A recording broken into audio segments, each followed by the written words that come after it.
Hello students, welcome back to your Standard 4 English 2 class. I am your Rita Miss. Today I am going to teach your lesson 3, I Am Born. It is adapted from David Copperfield by Charles Dickens. Children, in this book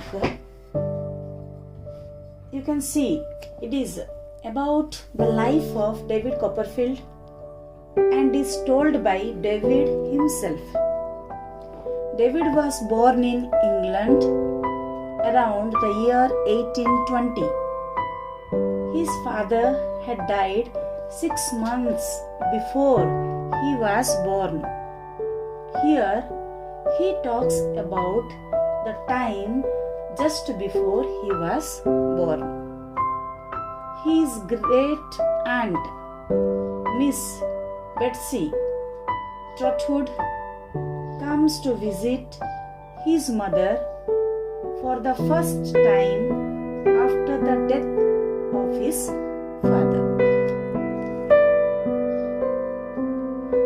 Now children, let's see the story.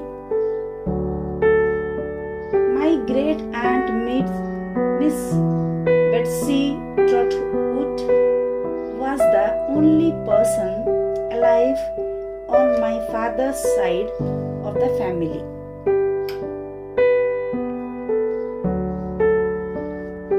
What is the meaning of great aunt, children?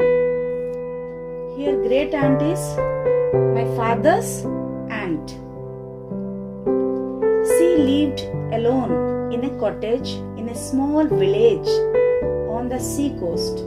My father was once her favorite nephew, but not after he got married. She was angry because he had married a very young woman. Who is she, children, here?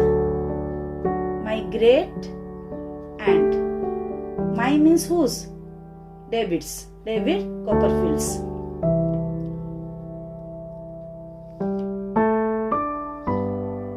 She was angry because he had married a very young woman. My father never saw his aunt Betsy again.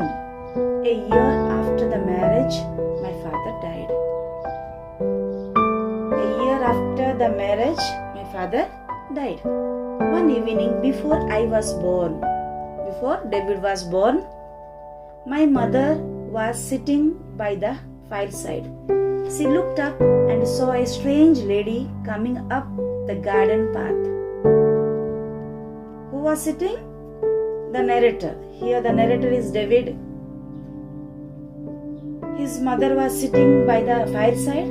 She looked up and saw a strange lady coming up the garden path. She at once knew that it was Miss Betsy Trotwood, as she had heard about her from my father. My mother already heard about her. Miss Trotwood held herself very straight as she walked up to the house with a serious face. How the lady was coming, how the great aunt was coming in a very serious face. Instead of ringing the doorbell, she looked through the window, pressing her nose against the glass. You can see that picture in the next page. We are going to see. My poor mother was very frightened. Mother became frightened at this strange behavior. She got up from her chair at once and stood behind it. Miss Betsy ordered her to let her in. My mother went to the door to open the door. Mrs. David Copperfield, I think, she said. You have heard of Miss Trotwood, I am sure.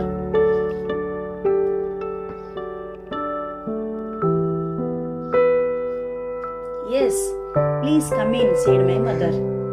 Take off your cap, child, said Miss Betsy, and let me see you. What the lady is telling to the narrator's mother? Take off your cap, child, and let me see you. My mother obeyed, and she did so. Her thick, beautiful hair fell all about her face. Why, bless my heart, exclaimed Miss Betsy.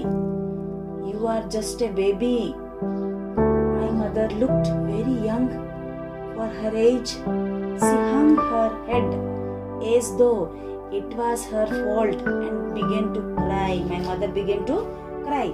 She thought she felt my aunt touch her hair with a gentle hand. When she looked up, Miss Betsy was seated with her legs stretched out and looking at the fire. What do you call your girl? I don't know whether it will be a girl, said my mother. I don't mean that, said my aunt. I mean your servant girl. Here the lady is asking, what do you call your girl? Peggotty, said my mother. Peggotty, replied my aunt. How on earth did she get such a name? It's her surname, madam, said my mother.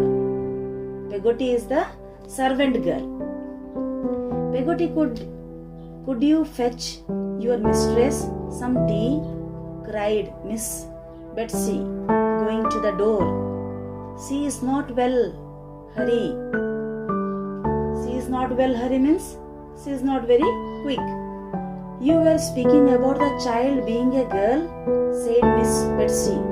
I have no doubt it will be a girl. Miss Betsy said, I have no doubt it will be a girl.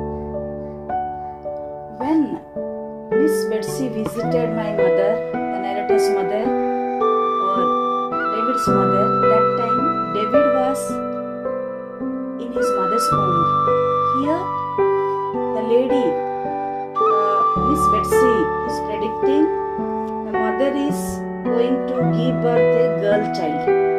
But my mother replied that maybe or perhaps it may be a boy.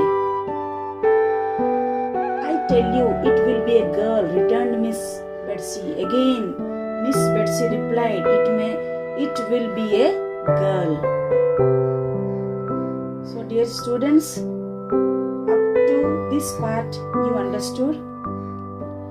We will listen, we will see the remaining part of this lesson in my part 2 video.